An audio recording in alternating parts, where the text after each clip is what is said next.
안녕하세요. 초보택시입니다. 25년 2월 22일 토요일입니다. 이번 영상의 주제는 좀 불편한 내용일 수 있습니다. 전기 택시가 택시 번호판 가격을 폭락시킬 수도 있다 라는 주제로 얘기를 해보죠. 썸네일 죄송합니다. 좀 양해 부탁드립니다. 그렇게 해야지 여러분들이 봐주시잖아요.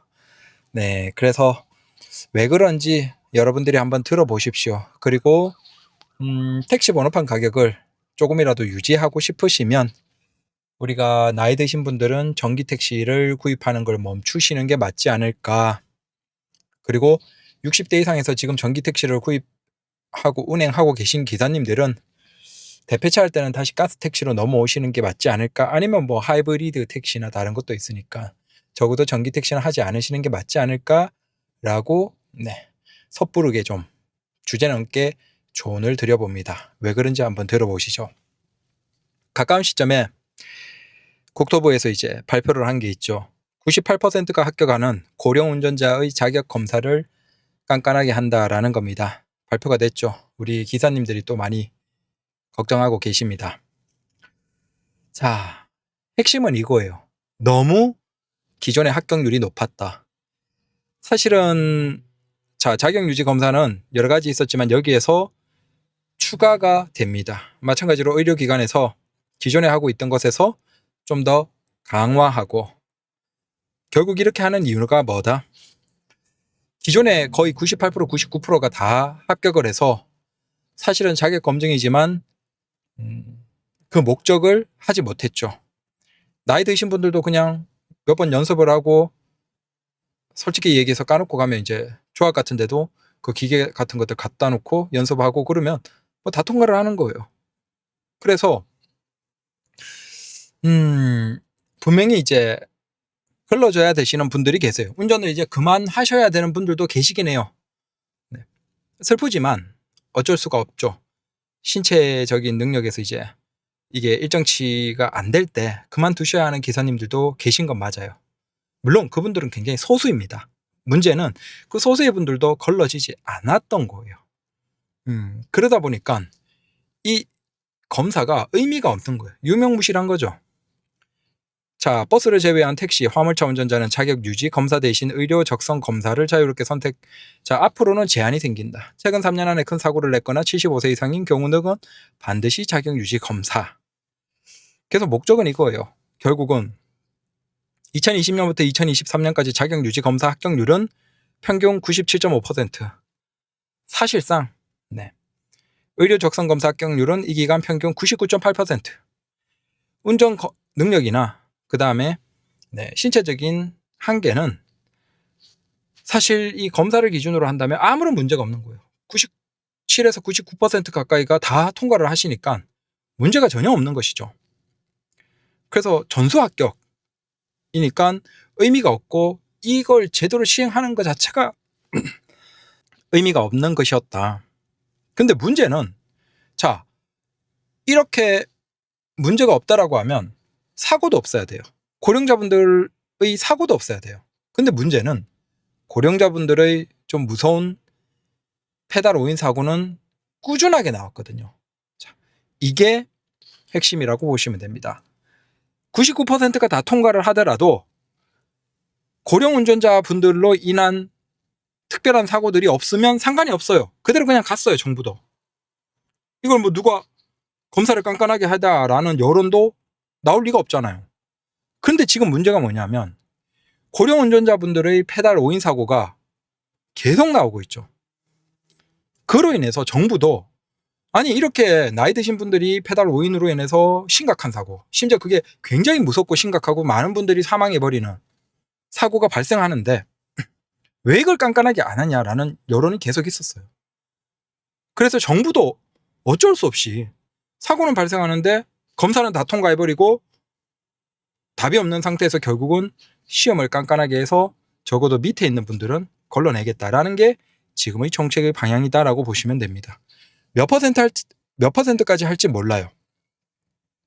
자, 그러면 일본을 바탕으로 우리가 왜 좀 더 심각한지, 결국 이 책임은 누구냐? 바로 전기택시라는 거예요. 전기차, 전기택시. 물론 가까운 시점에 가장 충격적인 사고는 바로 시청에서 알죠? C 호텔 거기에서 주차장 나오던 차가, 근데 그건 내연이죠. 그게 그대로 가속을 하면서 보행자 쪽에 거기 인도에 서 있던 사람들을 치워버리면서 여러 명을 사망하게 한 그 사고는 근데 가솔린 차이긴 해요. 그분도 버스 운전을 하시는 분이고 오래 운전을 하셨던 분이죠. 그 사람은 지금도 나는 브레이크를 밟았다라고 주장을 하고 있습니다. 법정에서 1심 판결이 내려졌지만 난 브레이크를 밟았다, 착각하지 않았다라고 주장을 하고 있어요. 하지만 적어도 기계상의 문제가 없다는 건 재판 과정에서 지금 급가속 급발진 사고의 대부분은 지금 결과가 나오지 않은 그 것들을 제외하고 나머지 모두는 아직까지 단 한 번도 자동차의 문제로 인해서 급가속으로 사고가 발생한 경우는 적어도 법정에 인정된 사례는 없습니다. 있을 수도 있겠죠. 있을 수도 있는데 적어도 지금 법정으로는 없다는 거예요. 대부분은 바로 기사님의 오인이에요. 심지어 페달 블랙박스 다시는 분들 계시죠? 그거 달지 마세요. 이미 페달 블랙박스 단 기사님들의 사고도 나오고 있습니다. 근데 그런 거 공개 안 하죠. 왜? 이미 여러 건의 페달 블랙박스 달린 기사님들의 사고가 공개가 됐는데 카페나 이런 데 커뮤니티 아니면 블랙박스 거기 관리하는 그런 데서 소수 공개가 됐는데 기사님이 정말 열심히 악셀을 계속 밟습니다. 계속 악셀을 브레이크처럼 밟았다 뗐다 하면서 끝까지 밟는 모습들이 당겨버리니까 기사님이 그런 걸 보고 충격을 받고 공개를 안 하죠. 그리고 대부분 법정에서는 이제 인정을 할 수밖에 없는 거죠. 그래서 페달 블랙박스 그거 달지 마십시오. 헛돈 쓰는 겁니다. 그러면 이런 사고가 우리나라만 있냐? 아닙니다. 바로 일본입니다. 이미 노인이 증가하면서 노인들의 급발진 사고는 일본에서 계속 나옵니다. 일본이 가까운 시점에 노인 인구가 29%가 넘어가고 있습니다. 우리가 지금 노인 인구가 20%예요. 보시면 75세 이상 80세 이상의 고령 운전자에 의한 사망사고는 각각 422건 그다음 180건으로 이 고령 운전자로 인한 사망사고는 일본에서 이미 감소를 하고 있습니다. 그런데 문제는 뭐냐면 전체 자동차 교통사망사고에서 비율은 올라가고 있다는 겁니다. 일본에서 분명히 고령자로 인한 사망사고도 감소를 하고 있어요. 건당으로는. 하지만 추이로 보면 아직 비중은 많이 차지하고 있는 거죠. 다른 연령에 비해서. 브레이크와 악셀에 의해서 착각해서 밟은 사고는 75세 미만이 전체의 0.5%에 불과한데 75세 이상의 고령 운전자는 7%로 높다. 75세 미만에서는 악셀을 착각해서 밟아서 그냥 가속해서 때려 박아버리는 사고가 0.5%밖에 안 돼요. 사고 비중에서 보면. 그런데 이게 75세를 넘으면 무려 전체 사고 비중에서 7%를 차지한다는 거예요. 비중이 굉장히 높아요. 그래서 일본에서 이미 75세 넘은 분들에 대해서는 적극적으로 운전면허를 반납하십시오라고 유도를 하고 있고, 그 다음 운전을 하지 않는 쪽으로 자제시키고 있고, 그리고 그들에게 대중교통에 대한 이용할 수 있는 금액이나 마일리지 같은 것들을, 쿠폰 같은 것들을 제공하는 정책을 쓰고 있습니다. 그리고 문제라고 생각되는 기사들은 적극적으로 운전면허를 제한하는 쪽으로도 하고 있어요. 그래서 일본에서는 고령 운전자들이 이제 적극적으로 운전면허를 반납하는 정책이 자리를 잡아요. 그러면서 고령 운전자로 인한 사고, 특히 브레이크 악셀을 착각해서 밟고 사고가 나버리는 이런 것들이 줄어들고 있습니다. 2017년 3월 시행의 개정 도로교통법에 의해서 이게 일본입니다. 75세 이상에서 치매로 진단되면 운전면허는 취소, 면허 정지가 즉각 가능합니다. 일본에서는. 그냥 치매 진단이면 바로 면허가 정지돼 버립니다. 우리는 이런 걸 모르겠습니다. 이게 운전 택시 번호판을 판매를 해야 되기 때문에 우리가 유일하게 운전면허가 말소됐음에도 불구하고 택시를 팔 수 있는 경우는 사망하신 경우에만 한시적으로 거래가 가능하죠. 근데 이게 치매라서 운전을 할 수 없는 상태에서 우리는 이게 아직 아니겠죠? 근데 일본은 즉각 면허를 취소해버립니다. 이 정도까지 갔어요. 자, 이렇게 하니까 교통사고가 감소한다는 거예요. 고령자의 교통사고 데이터를 검증한 결과에 따르면 17년 이후 사고수가 꾸준하게 감소한 것으로 나타났다. 다만 자전거 운전이나 보행 중에 부상은 증가했다. 자, 고령자분들은 어쩔 수 없이 부상이나 넘어지거나 그런 사고로 인해서 부상이나 이런 것들이 있을 수밖에 없어요. 그래서 자동차 운전은 적극적으로 제한을 해버리니까 자동차에서 그분들로 인한 사망사고는 감소를 해요. 근데 문제는 그분들이 이제 자전거를 타거나 걸어 다니시잖아요. 근데 자전거를 타거나 걸어 다니시면서도 다치거나 스스로 다치거나 아니면 자전거를 운전하면서 다른 사람과 충돌을 하거나 그런 사고는 계속 증가한다는 거예요. 슬프지만 고령자분들의 인지능력의 퇴화로 인해서 이런 것들은 그냥 자연스러운 것이에요. 이걸 우리가 그냥 사회가 좀 차분하게 받아들일 준비를 해야 되겠죠. 고령자가 차의 운전을 그만두고 자전거를 타거나 걷게 되었기 때문에 결과적으로 부상이 늘어났을지도 모른다. 자, 운전자의 연령층별 교통사고 건수예요.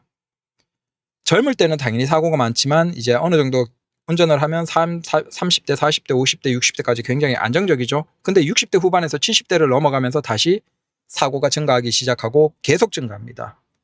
70대 중후반, 80대 넘어가면 계속 증가하죠. 결국 나이 들어서 다시 이렇게 교통사고를 많이 증가시키는 이분들에 대해서 운전을 조금 자제시키는 쪽으로 정책이 자리 잡으면 자동차 사고가 감소하는 것이죠. 지금 일본은 이 정책을 하고 있다고 보시면 됩니다. 자, 그래서 핵심은 이거예요. 고령자분들의 사고는 당연히 나는 거예요. 이미 일본이 그랬고, 그러면 우리도 이제 일본이 지금 노인 인구가 전체 인구의 29%예요.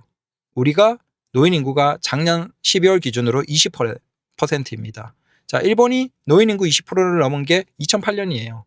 그리고 2010년대, 일본은 2000년대 초반부터 이미 정책이 어느 정도 했고 2010년대 초반에 이미 이런 것들이 성숙하게 자리를 잡았어요. 초기에는 반발이 있겠죠. 나이 드신 분들의. 근데 어쩔 수가 없다는 겁니다. 사회 안전을 위해서. 이제 우리가 그걸 가고 있는 거예요. 근데 여기에서 일본과 우리의 차이가 있어요. 일본은 그걸 사회에서 자연스럽게 이렇게 비행기가 착륙하듯이 차분하게 착륙을 했어요. 왜냐하면 그 노인분들이 사고를 내지만 그 사고가 심각하진 않아요. 물론 그 노인들의 악셀 브레이크 착각 사고로 인해서 사망사고도 종종 발생을 합니다.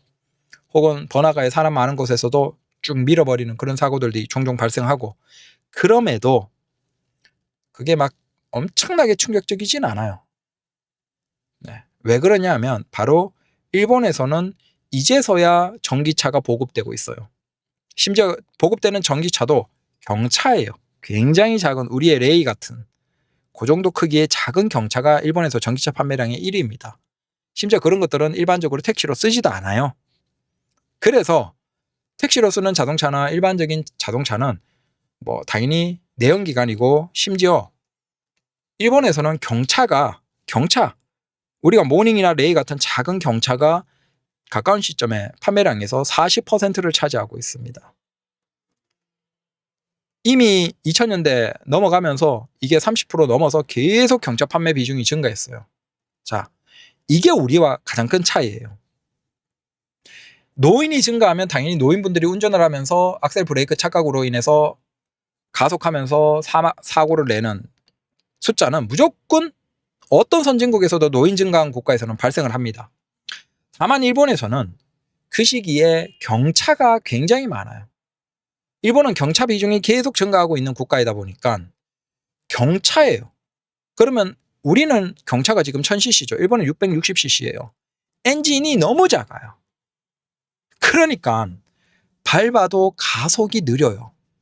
우리 가스차보다 더 느린 차예요. 그러니까 노인분들이 착각을 하고 밟아버리는 사고는 많이 발생을 하는데, 정말 일본의 운이 좋고 다행이었던 건 차량의 40%가 이미 경차들이기 때문에 성능이 너무 느려서 별일이 없는 거예요. 그 사고가 크게 심각하지 않은 거예요. 이게 참 일본이 운이 좋았던 거죠. 그러니까 이게 안정화되면서 사고 숫자는 증가하네.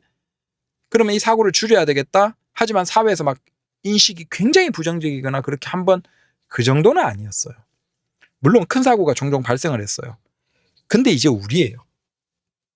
대한민국은 지금 어때요? 이제 노인 인구 20%고 본격적으로 이 악셀 브레이크 착각 사고가 나오고 있는데, 여기에서 심각한 건 마침 우리는 택시로 너무 고성능의 전기 택시가 보급이 많이 돼버린 거예요. 그래서 어떤 택시로 가장 많이 타는 그 차에 이륜짜리만 하더라도 무려 출력이 예전이라면 상상 못하는 거예요. 여기 보시면 이륜짜리, 후륜짜리가 모터 토크가 35.7토크예요. 이게 얼마나 세냐 하면 우리가 일반적으로 소나타 있죠? 소나타의 가스 모델이 19.5예요. 거의 한 70% 성능이 더 높죠. 심지어 그나마 LPG는 출발 가속할 때 느려요. 그런데 이 전기 택시는 성능이 어마어마하거든요. 초반에 가속할 때. 그리고 가속 이후에도 거의 뭐 120까지 그냥 차가 미친 듯이 쭉 나갑니다. 저도 전기 택시를 타면서 가끔 야 이거 좀 무섭다라고 할 정도로 차가 잘 나가요. 제 거는 느린 거였어요. 후륜은 느리거든요. 사륜은 말도 안 되게 무서운 차예요. 마찬가지로 아이오닉 5나 EV6 같은 거 사륜 있죠. 그건 정말 괴물이에요. 엄청난 스포츠카들과 비슷하거나 더 빠를 정도로 성능이 어마어마해요. 자, 우리가 택시를 웬만큼 뭐 10년 이상 하신 분들은 종종 주변에서 사고 났다라는 얘기 많이 들어요. 가스 충전소나 뭐 이를테면. 근데 그런 사고의 대부분이 그거예요. 똑같아요. 기사님이 착각한 거예요. 나이가 드시고. 근데 그런 사고류들이 크지 않아요.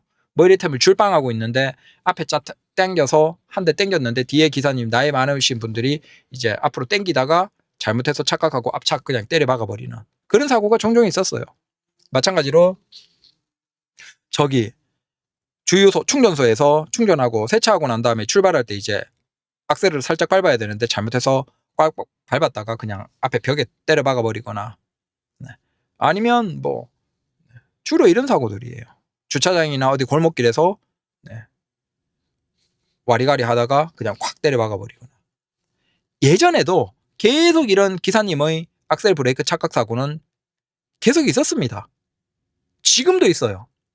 자, 중요한 건 가스 택시이기 때문에 너무 느려요. 자, 첫 번째는 너무 느리고 두 번째는 우리가 인지를 잘못할 수는 있어요. 브레이크 대신 악셀을 밟을 수 있어요. 근데 감각기관이 여러 개예요. 시각도 있고 청각도 있고 촉각도 있고 몸으로 이렇게 진동으로 느끼는 것도 있고. 자, 발은 브레이크 대신 악셀을 밟았어. 근데 악셀을 밟았을 때 똑같은 얘기지만 지겹지만 해야죠. 예전에도 많이 얘기를 했던 내용입니다.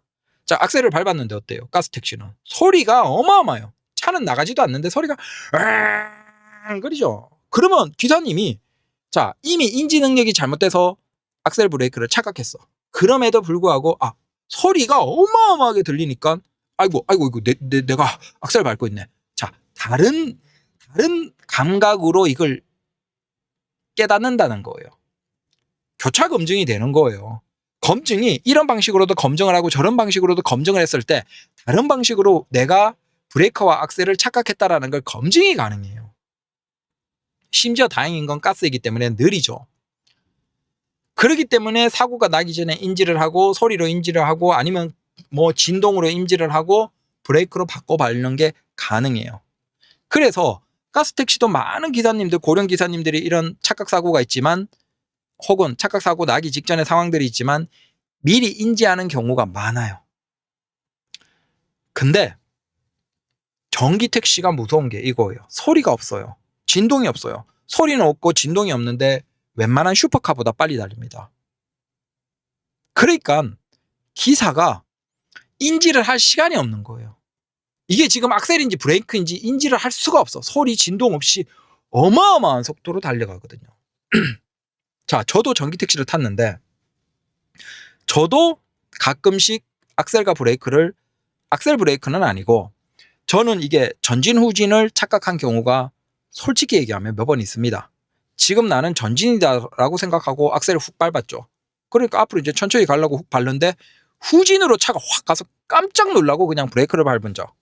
혹은 내가 지금 상황상으로 분명히 후진이다, 후진 기아라고 생각하고 살짝 악셀을 발을 툭 쳤는데 차가 앞으로 가버려서 반대로 깜짝 놀란 경우.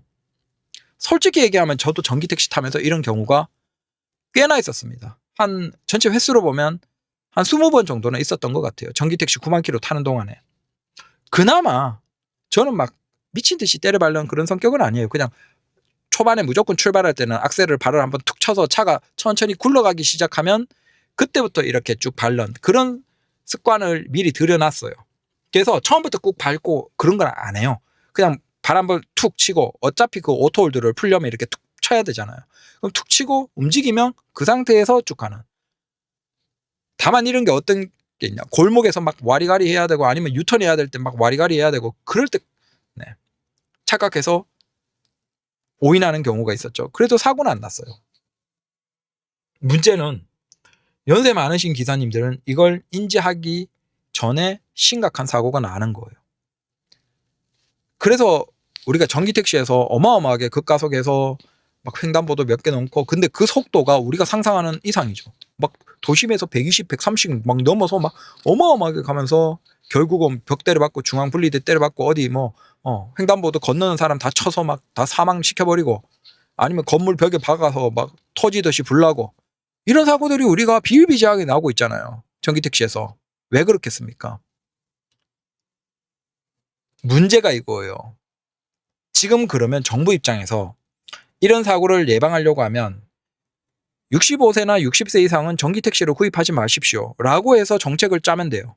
근데 문제는 그렇게 하면 자동차 회사의 전기택시를 팔아야 되는데 자동차 회사는 그거 팔면서 보조금도 먹고 수익을 내야 되는데 그게 안 되죠. 산업적인 문제가 있는 거예요.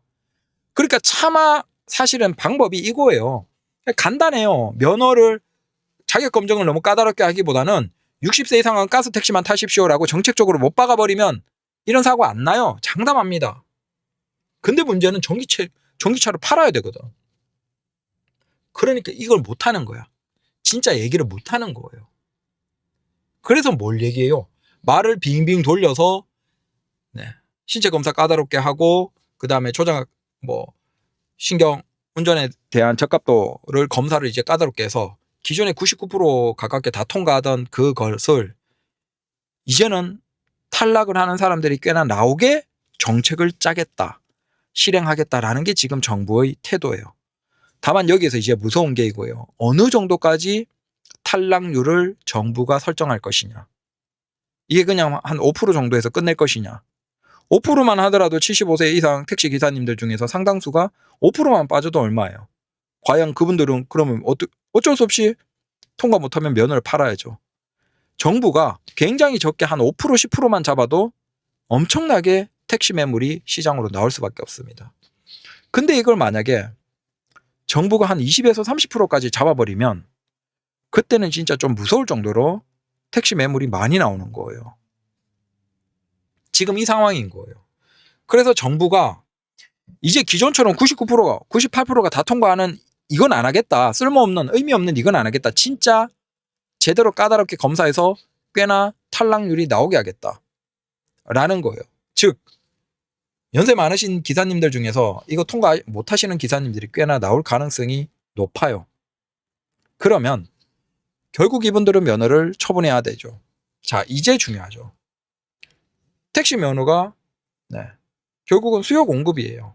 살려는 사람이 많으면 가격이 올라가고 팔려는 사람이 많으면 가격이 내려가요. 우리가 작년 중반부터 가격이 폭등했던 걸 경험했고 다시 또 하락을 할 때는 또 쫙 갑자기 하락하는 걸 봤죠.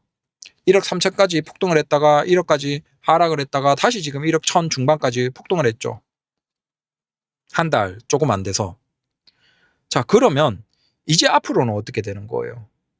만약에 정부가 이걸 한 10% 정도만 탈락 정도로 잡고 까다롭게 만약에 검증을 한다라고 하면 매년 10%, 75세 이상의 검증 대상 분들 중에서 10%가 택시 기사님들 중에서는 통과를 못하고 그러면 그분들은 개인 택시 기사님들은 어떻게 해야 돼요? 방법이 없어요.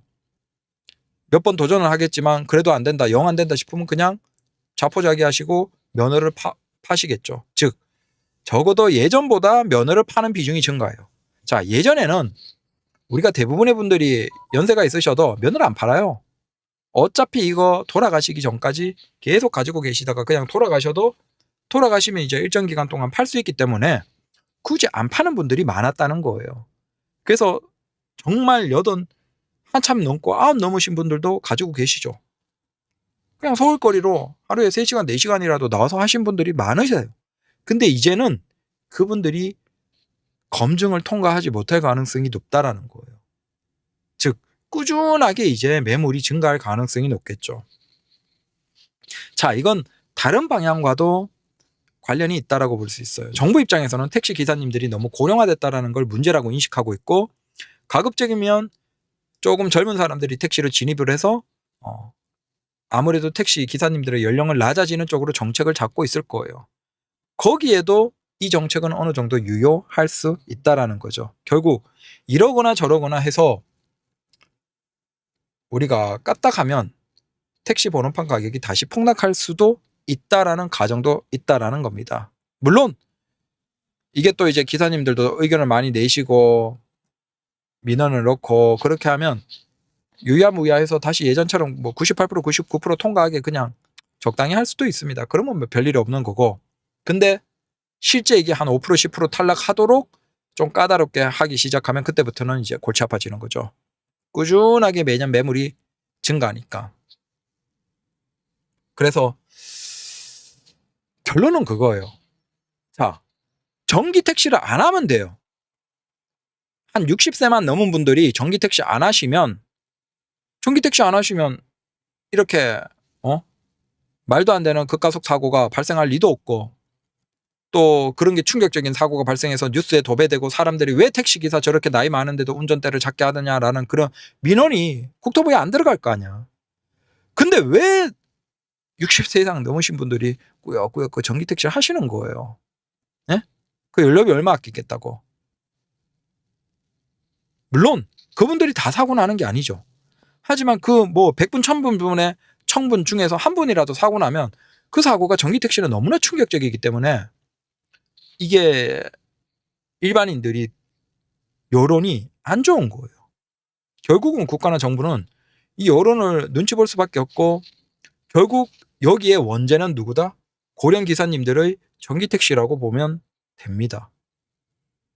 그래서 우리가 보면 알잖아요. 급가속 사고의 공통점이 있잖아요. 자, 첫 번째 전기택시, 두 번째 고령 기사님 60세 이상, 세 번째 그분들은 사고 나서 급가속을 주장하죠.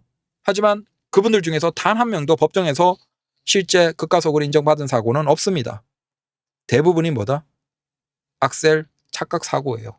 브레이크라고 생각했지만 악셀을 끝도 없이 밟으면서 다 때려박고 박살내버린, 사망사고를 내버린 그런 사고들이죠. 그래서 이 세 가지 공통점, 60세 이상, 그 다음 전기택시, 그 다음 자기는 브레이크를 밟았다라고 주장하지만 실제는 페달을 열심히 밟은 사고. 자, 이게 그 사고의 공통점이에요. 그러면 우리 기사님들이 전기택시 안 하시면 돼요. 그래서 뭐 어떻게 될지 모르죠. 근데 만약에 실제 이렇게 탈락률을 5% 10%까지 잡고 한다라고 하면 결국은 택시 번호판 가격은 좀 조정이 있을 수밖에 없고, 예전처럼 올라가는 그 힘은 적어질 수밖에 없고, 결국 거기에 대한 책임은 고령의 전기택시 기사님들이라고 볼 수도 있겠죠. 물론 나는 사고 안 냈어라고 하지만 확률적으로 그런 사고가 많이 나왔기 때문에 어쩔 수가 없다는 거예요. 그리고 앞으로도 이런 사고는 계속 나올 거예요. 그래서 결론은 60세 넘으신 분들은 전기택시 하지 마십시오. 그냥 제가 지금 소나타 타보니까, 난 전기택시 탈 때는 몰랐는데 소나타 타보니까 이거 지금 너무 좋아요. 연비도 좋고 뭐 차도 크고 가격도 싸겠다. 뭐가 불만이에요? 너무 좋은데. 근데 이걸 왜 안 하고 굳이 그 연료비 얼마 아끼겠다고 벌벌 떨면서 충전 코드 꽂고 충전하는데 차저로 다니고 연료 주행 가는 거리 짧아서 걱정하고 그런 걸 할 필요가 나는 있나? 의문이 들어요. 그리고 저는 회사 택시에서도 60세 이상 기사님들은 전기 택시를 배차를 안 해주는 게 맞지 않나라고 생각을 해봅니다. 그래서 이번 내용이 이겁니다. 정리하면 이제 자격 검증이 까다로워질 가능성이 있다. 기존에 98%, 99%다 통과하던 그걸 이제 정부는 적극적으로 탈락이 나오도록 할 수도 있다. 자, 그렇게 본격적으로 탈락이 나오면 결국은 매년 이제 개인 택시를 판매해야 되는 기사님들이 70대 이상에서 꾸준하게 나올 가능성이 있고, 그로 인해서 지금처럼 택시 가격이, 번호판 가격이 높은 혹은 상승하던 그 추이가 이제는 횡보하거나 우하향할 수도 있다라는 겁니다. 결론은 60세 넘으신 분들은 전기 택시를 타지 맙시다. 개인 택시 번호판 가격을 유지하기 위해서라도. 감사합니다.